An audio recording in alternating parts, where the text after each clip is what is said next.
least 3 witnesses to call. 3 witnesses. Mm-hmm. Okay, and the relief you're asking for, and I guess, again, the background, Mr. Crowl was released, but then he's in custody now because the release was revoked. Maybe Judge, you could just kind of indicate sure, that. Judge. Yes, on August 23rd, Judge Block issued an order releasing Mr. Crowl after he had been taken into custody and held on an indictment of unlawful use of a weapon and unlawful possession of a firearm. He was arraigned on that indictment on 8/9/16, and Judge Block released him on, he was arraigned on the indictment on 8/17/16, and Judge Block released him on 8/23/16. As part of the release conditions, Judge ordered house arrest and GPS monitoring, as well as no surveillance of police officers, amongst other conditions. And Mr. Crowl was released to the supervision of PRS and Deputy Bill Jeffries, who's present in the courtroom here today. Over the weekend, on Saturday, September 24th, there was a report by, And can I just get one clarification? was at his home with 2 other colleagues of his, Nathaniel Huerta and Estacio Ortiz, just hanging out, celebrating a late birthday of sorts for Mr. Fawcett. And the 3 had encountered, who they will testify, I believe, here in court today, Mr. Crowl outside of their home. What date? That was on September 24th at approximately 5:30 p.m. this past Saturday. Okay. Based on that information and their identification of Mr. Crowl, I contacted Bill Jeffries and asked that he issue a warrant for the violation. Mr. Jeffries did so, and Mr. Crowl, the warrant was issued and signed by Judge Block on 9/26/16, stating sufficient probable cause for the release violation. And Mr. Crowl came in for an office visit with Mr. So I thank you. And that's it. The state will present those 3 witnesses that say that this is the man that they observed outside. Interacting with was not Mr. Crowl. I'm going to prove that to the court today. Okay. Mr. Crowl was at home, as indicated by his VigilNet GPS monitor. He's been wearing the GPS monitor since he was released by Judge Block. Bill Jeffries will testify that he's been in compliance. I was able to speak to Bo Kerrigan. He's doing a training for Multnomah County today. He runs the VigilNet supervision of Mr. Crowl. He indicated, and I have a report which I forwarded to the court already, I know counsel has also spoken to Mr. Kerrigan, that according to the GPS, Mr. Crowl was in his residence, did not travel to the area of 114th Avenue at any time, particularly at the time in question on Saturday at 5:30 p.m. In addition to Mr. Kerrigan's report, Mr. Kerrigan did share information with both Mr. Banfield and I about the lack of evidence of a tamper and what it looks like when a bracelet's been tampered with. Typically, just so you know, it's covered in grease. There's nothing like that. When Mr. Crowl was arrested, he had the GPS monitor on his ankle. That alone, I think, establishes that Mr. Crowl is not in violation. But recognizing in an abundance of caution, I have several witnesses that will testify that on Saturday at 5:30, Mr. Crowl was his wife at home in their residence. Mr. Crowl's brother-in-law was at the residence.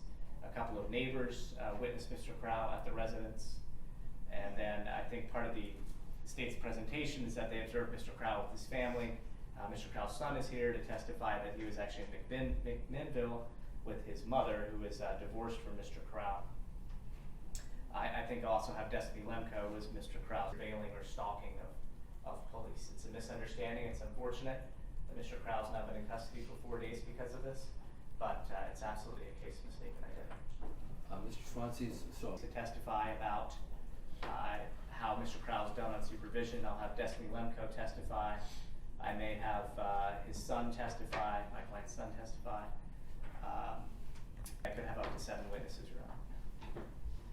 okay. Well, it appears that this hearing is going to take some time, and we're almost out of time. Well, I do have some other matters. So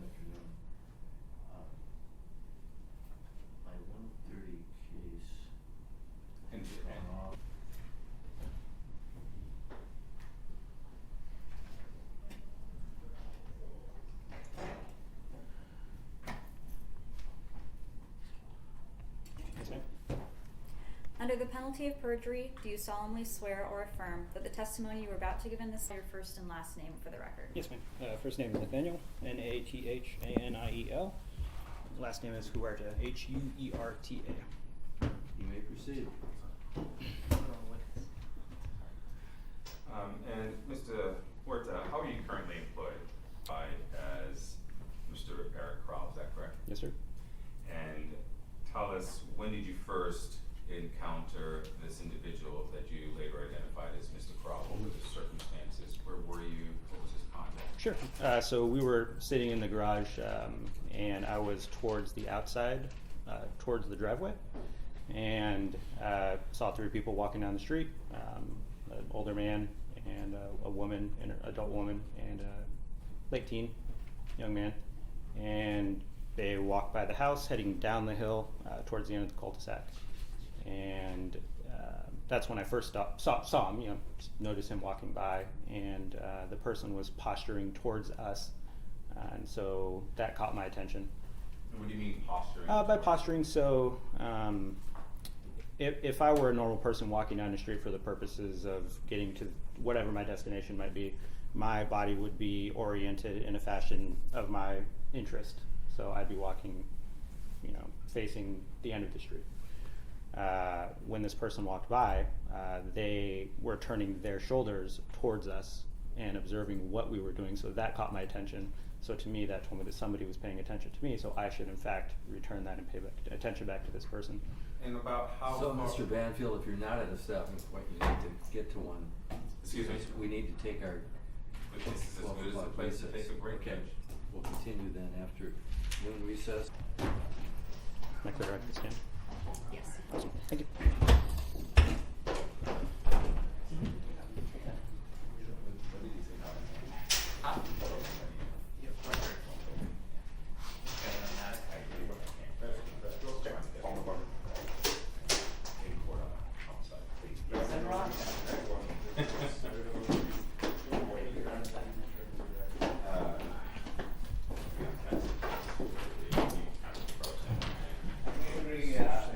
So they were clearly aware of your presence and focused their attention on you. Yes, Is that sir. fair to say? That's correct. And you and your friends were doing the same with them. But after they left, what did you guys do? After they left, I maintained a visual on those. What he said, I should say. At that point, I'm not sure. We met back up again as we were walking back down the street, and he told me, "Hey, I think we got some kind of information on this guy from Portland," and I went to try to find this person so that we can intercept him before something else happens.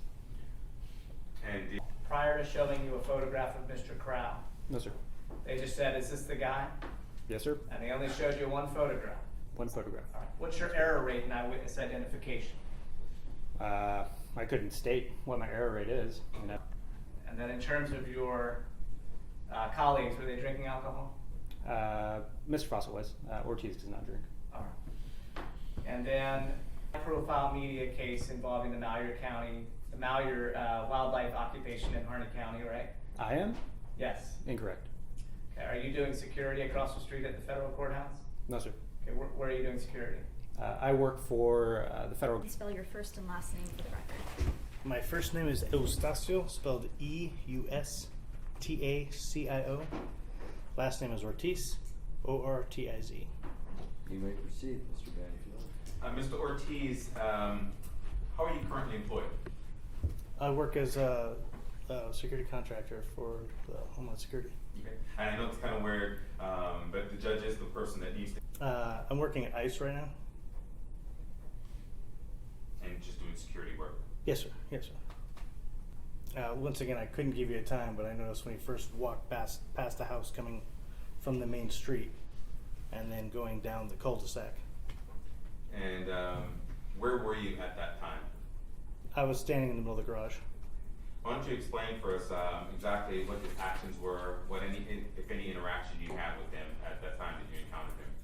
Okay, I personally didn't have any interaction with him. He walked from my left to my right past the garage, and at the time I didn't really give him much attention except that his body posture to me was just abnormal. That's when I started paying attention to him, because normally when people walk by, you know, I look at you, but they're going where they're going. And when he walked by, his body kind of turned towards the garage, towards us. And then he spent more time looking in than I would expect, just for a hello and a look-see and then a walk on. And so when he turned and he was facing you, how far away from you was he? He and the two people he was with went past us, and then he was kind of to the right of the garage, and then they came back very short time later and walked back the other way. And then once again it was the same thing. It wasn't a walk by and a glance. It was more like a walk by and a body posture pointed into the garage and kind of a slow shuffle by, and then he went past. And again, at that time, how far away was he from in front of you on September 24th? Yes, sir. It's the gentleman seated to the left here. And the gentleman seated to the left, are you identifying the person with handcuffs on? Yes, sir, I am. Okay, let the record reflect he's identified the defendants, Mr. Crowl. How are you? Because it looks just like him. But I don't know. That was the face the person who came by had on. Are you sure about that? Yes, sir, I am. Could you be mistaken? I don't believe so, no. You saw on September 24th? Yes, sir. Thank you. I have no further questions.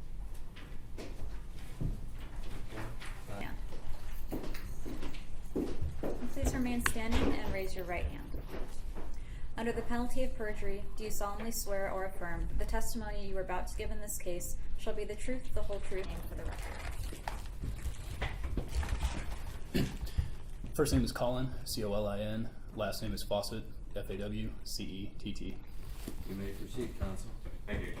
Mr. Fawcett, how are you currently employed? I work as a police officer for the Department of Homeland Security. And how long have you been so employed? 1 year. And I first noticed him when he came walking down the street with two other individuals. I live on a cul-de-sac, so I found it strange that we were getting some foot traffic. I've lived in that area for 10 years, and I haven't seen. Rarely ever do I see any people coming walking down my street.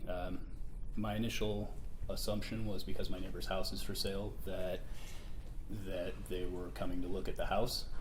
When they stopped short of my neighbor's house, in between the easement between our houses, I noticed that they were paying a particular amount of attention to my residence. My garage door was open and my marked patrol vehicle was parked inside my garage, and so I started to become suspicious that they were focusing on my house for that reason.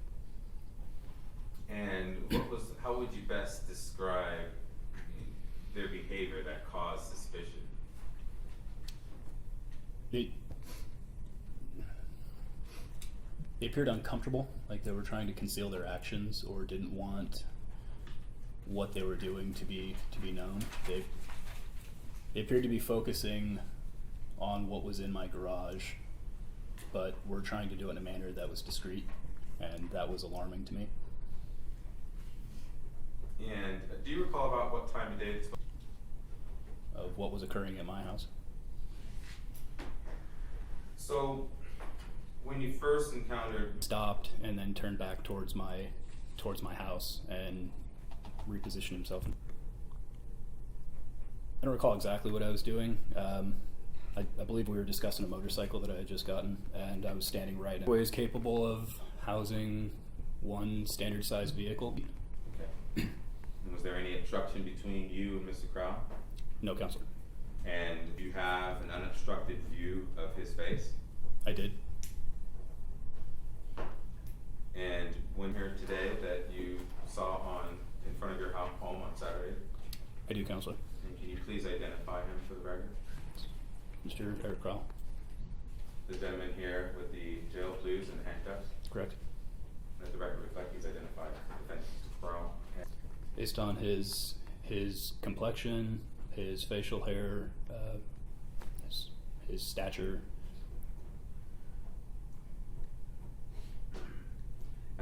Do you call it? Who films law enforcement in the area. I'm currently assigned to working at the Bundy trials, and he's been present down there on several occasions. He was also present when Matthew Miglage brought a rifle onto the front steps of the courthouse, and I was the arresting officer in that incident. Has there been any verbal exchange between the two of you? Yes, Counselor. Okay. What was the nature of that exchange? He informed us that him and an associate of his informed us that we were pedophiles and baby rapers, and comments from him and his associate were made that they were going to send Child Protective Services or CPS to my home. Was there an incident that you recall where you were being followed home from work one day? Yes, Counselor. And when was that? I don't recall the date off the top of my head. An incident report was submitted about it, however. Did that cause you alarm? Yeah, absolutely.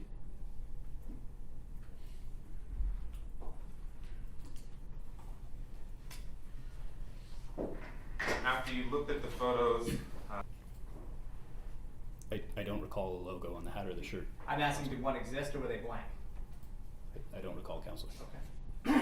And do you have training as a police officer in eyewitness identification procedures? Yes, Counselor. So if you're asking an eyewitness to a crime scene, correct? Correct, Counselor. You would not show one person and say, is this the guy? Because we know we get false identifications that way, correct? Correct, Counselor. And when you showed your friends, Officer Mr. Huerta and Mr. Ortiz, you only showed them one photo, correct? That's correct, Counselor. And that would be in violation of, let's say you were on duty as an actual police officer, that would be in violation of your training. The reason for showing them the picture wasn't for the purposes of a photo lineup to convict of a crime. But it was to identify Mr. Crowl, correct? That's correct. Now, you said you've been getting a lot of threats and was not one of those people. That's correct. Okay. I'm not.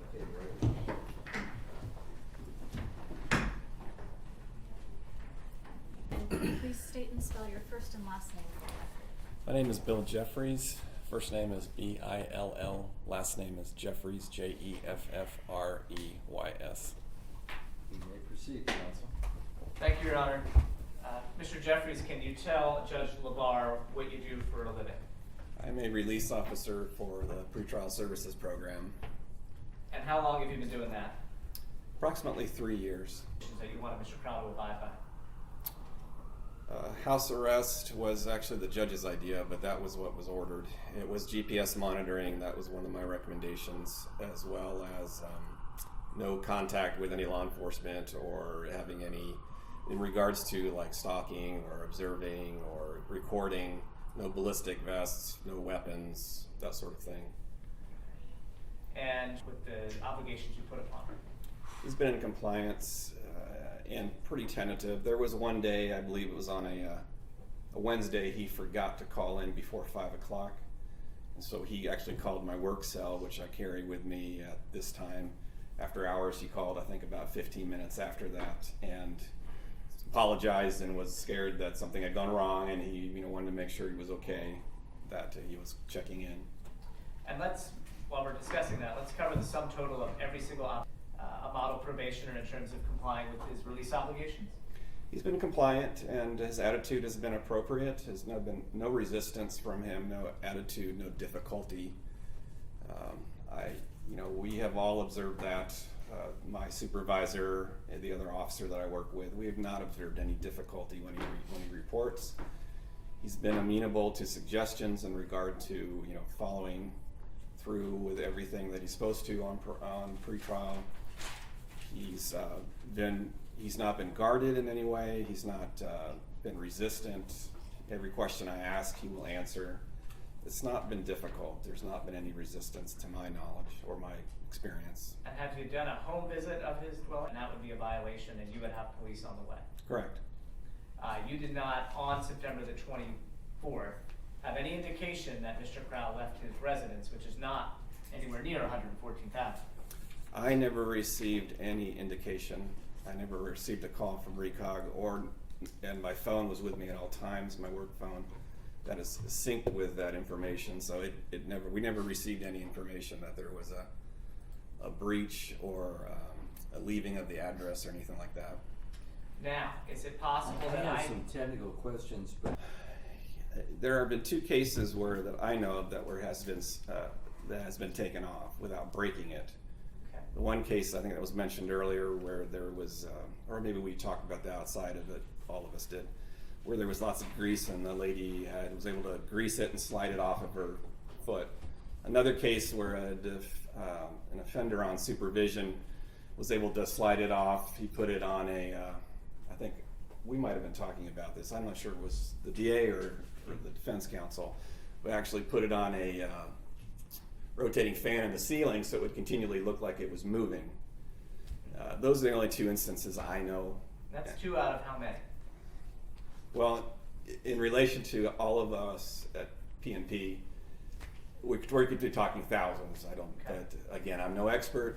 That is an anecdotal. On the website for the GPS, it showed at the time of the alleged incidents that he was both sedentary and moving within the sphere of his address, which is what we would call normal for anyone who's at home typically. Okay. Now, before we get back to the specific date, I want to talk about one thing. When you were investigating... On the Saturday, I received a call from our community justice manager. I just want to look at the dates, if that's all right, here for a second, Your Honor. Well, there's hard data and there's soft data. The eyewitness reports is soft, but when we have 3 of them, it's hard to not take notice of.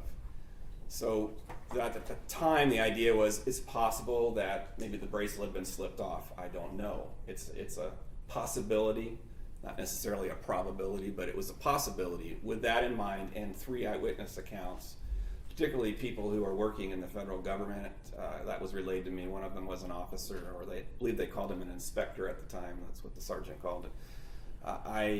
At that point, I realized that we are going to have to do something, and we took a very conservative approach in that.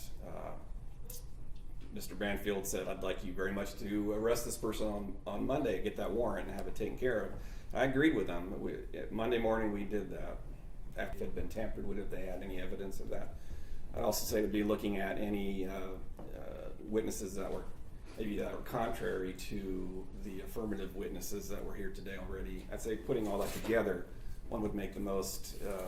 Is there any evidence of tampering? I asked him directly. He said he could not see any evidence of tampering. And when we talk about tampering, we're talking about grease or something jammed in there. Yes, it's been relayed to me that people sometimes use knives or other tools to try and jimmy it or stretch it or things like that. You're going to see marks, scratches, that sort of thing. And was there any evidence related to you at all? Not according to the Bo that provided that and put it on and took it off. Okay. And please remain standing and raise your right hand. Under the penalty of perjury, do you solemnly swear or affirm that the testimony you are about to give in this case shall be and spell your first and last name for the record? Destiny Lemko, DESTINYLEMCO. you may proceed. Counsel. Thank you, Your Honor. Good afternoon, Ms. Lemko. How do you know Eric Crowl? We've been together for almost 3 years now. He's my husband. He is your husband. And you've been married for 3 years? A little over a year. A little over a year. Do you live with Mr. Crowl? I do. And I'm sure you're aware that Mr. Crowl has been arrested and charged with a couple of crimes, and that occurred this summer. And are you aware that Mr. Crowl is on electronic monitoring? Yeah, it hits my ankle every night. It hits your ankle every night. What do you mean by that? When I'm trying to sleep. When you're trying to sleep. Okay. Are you referring to the piece that he wears on his ankle? Yes. And how long has he had that on, to your knowledge? Since he got home the first week of my school, which is the week of the 24th. The week of the 24th, that being August 24th? Yeah. Okay. I'm going to cut right to the chase. Do you remember what you were doing on Saturday, Yeah. September 24th? Let's start with your day. Did you wake up with Mr. Crowl? Yep. And then Okay. he had me go get him Dutch Bros, I think. You had to go get Dutch Brothers. Judge LeBar might not know what Dutch Brothers is. Let him know what that is. It's a coffee stand. Coffee stands. I'm sorry, Your Honor. We just got them in Phoenix. My parents are very excited about it, just so you know. Anyway, all right, after the Dutch Brothers. What? Around 12 something, I went to my group therapy session on Okay. 39th and Holgate. He was at home. I texted him asking for a grocery list. Okay. And then I went to Fred Meyer and came home and he unloaded them from my car. Okay. And did you guys have plans for that evening? Yeah, my friend Yesenia was coming over. Friend Yesenia was coming over. Okay. And tell me what happened around 4 o'clock. 4 o'clock, we were picking my produce in the backyard. It was the fall equinox around that time. So I was picking cucumbers. Okay. Did Mr. Crowl at any point from 4 o'clock to 6 o'clock that day leave the residence with 2 other unknown people? No, he did not. He was sitting at his desk. At his desk? Okay. Watching Is a that movie. his residence? Yes. What is your address? 14745 Southeast Road. And is that about 148th and Road? Mm-hmm. All right. Did you and Mr. Crowl decide to go to 114th Avenue to investigate a federal officer? No, we did not. Did Mr. Crowl mention that he wanted to go and find a federal officer? Nope. To your knowledge, does Eric even know who Officer Fawcett is? No. You ever heard him say the name of Officer Fawcett? No. Okay. At 5 o'clock, tell me what you and Eric were doing. I think we were sitting in the backyard smoking a cigarette. Okay. I'd been texting Yesenia. Okay. I didn't hear the end. You were what? We were sitting in the backyard smoking a cigarette. And then what would you say next? I was texting my friend Yesenia. She was on her way over to the house. Okay. At 5:15, she texted me. And about what time did Yesenia get there? She called me to let her in the front door because we're in the backyard at 6:02. 6:02, she called you to let you in the backyard. Yep, she said she was going to be there around 5:45. So we were sitting in the backyard waiting for her. So in this span, let's go from 4 to 6. Mm-hmm. What people were around in this house that would have seen you and Mr. Crowl? So Donna Rickon came over before dinner, and Oh, you are married to Eric, obviously. Yeah. Are you telling the truth under oath? yes. I don't have anything further, Your Honor. Okay, thank you. You may step down. And can you please state and spell your first and last name for the record? Drew Lemko, DREWLEMCO.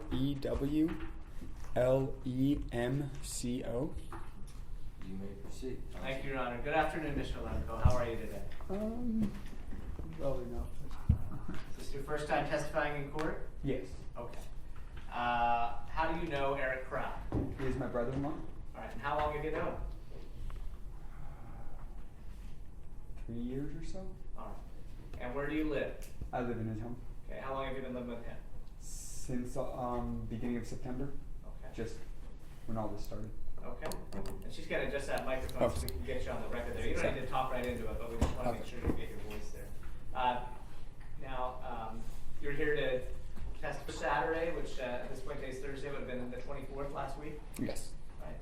Can you just tell the judge, take the judge through your day. Tell the judge what you're doing on that day. I was at home all day, as was Eric. I was playing video games. I went to the bank at one point, maybe about 2 o'clock or so, and then returned home until maybe about 7 o'clock that night. I drive for Uber and Lyft, so I went out and I was out till about 1 o'clock in the morning or so. Okay. And then came home and played video games for a little longer. All right. And at all times, did you observe Mr. Crowl? Yeah, he was there In the when house? I was there. Yeah. What was he doing? He's been watching a bunch of HBO shows. Okay. We've been talking about that quite a bit. All right, but it sounds like based on your testimony, you weren't there from 4 p.m. to 6 p.m. Is that correct? I'd say I left for maybe 45 minutes, around maybe 2 o'clock, Okay. and then I was gone between 7 and about 1 a.m. All right. It wasn't clear from your testimony earlier, and that's okay if you're Okay. nervous. Were you home from 4 to 6 p.m. Yes, on the 24th, this Saturday? 4 to 6 p.m. Yeah. Yeah. Yes. Okay. And did you observe Mr. Crowl at that time in the Yes. house? All right. And you've seen that black GPS device on his ankle? Yes, I have. You didn't see him take it off and do anything weird with it? Not in any way. All right. I don't have anything further for you. Thank you for being patient and Yeah. waiting around for us. Okay, cross-examination. time span. I can't guarantee that. Thank you. But I do smoke heavily. Further questions? Can I? Thank you. No further questions. Well, if you wanna add to your answer, I'm going to let you add to your answer. Go Okay. ahead. I do smoke heavily, so I do leave my room, I would say, every 30 minutes to go outside and smoke. But you could not attest to absolutely seeing him between 5 and 5:45. No. Thank you. You've been sitting out on the bench with an. Please spell and state your first and last name for the record. Mary Phillips, Phillips, Phillips. Ms. Phillips, good afternoon. I'm going to ask you a few questions, okay? Okay. How do you know Mr. Crowl? He's my neighbor. He's your neighbor. Yes. And how long has he been your neighbor? About 2.5 years. What you were doing on Saturday the 24th? Yes, I do. Did you see Mr. Crowl on Saturday the 24th? I did. 1 to 12:30, and then I can see him periodically walking in his house. Okay. Tell me, what's your address? It is 14746 Southeast Rhone, RHONE Street. And is that right across the street from Mr. Crowl? Yeah, we're like to the south, he's to the north. Okay. And you're able to see him walking around? Yeah, Do you specifically remember seeing him walking around on Saturday? yes, I do. Did you see Mr. Crowl at any time in between the hours of 4 and 6? Yes, actually I did, because he stopped at the kitchen window, and you can, I should have brought a picture. I did. Okay. You know what time that was? More specifically? I have to say 4:30, it could have been 5 o'clock, Okay. because it was, I don't have a clock where I'm sitting, to be honest with you. Sure. But I know it was around that time because my doggie, she gets kind of hungry. All right. Dinner time for the dog. Okay. And did you ever, when Mr. Crowl leaves the house and gets in a car and goes anywhere, you able to notice that? All right. Yeah. Did you notice Mr. Crowl leave at any point around that time? No, Did you notice 2 people come and pick him up at any point? no. Okay. All right. I don't have any further questions for you. I thank you for your time. Thank you. Okay, don't make. Hang on, Mr. Banfield's gonna have some questions. I'm sorry. I apologize. Look at, and I apologize. Okay. How would you describe your relationship with Mr. Crowl? He's my neighbor. I enjoy his company. And you said that you think it was around 4:30-ish when you saw him in the kitchen, Yes, sir. and it's because the dog likes to get hungry or feisty around that time. Oh, yeah. But you didn't have a clock, so you don't really know what time Nope, it was. but she's pretty much on time. And don't deviate from there. Okay, all right. And do you, I'm not making light of the situation between the hours of 5 and 6 or 5:30 and 6 that he was definitely in the house because you were looking in at that time. Well, I'm going to tell you that I did go in to feed my animal, and it was 4:30. Okay. Well, we know about 4:30. I'm asking between 5 and 6, or 5:30 and 6. Hold on a second. Okay. 4:30. No, I did too, because he passed. Okay. Oh God, this will make me look funny. He passed by the dining room window, and it was 5:30. I know because I was making dinner. Okay. And I had done something, and I thought, oh God. Anyway, no, I'm going to say I know it was 5:30. Why didn't you mention that when Mr. Schmonski specifically asked you when was the times that you saw him or when you saw him? Because I just remembered. Oh. I get a little nervous, but I did remember because I was making dinner. So you know exactly at 5:30 you saw him from your window in his house. Yes, sir.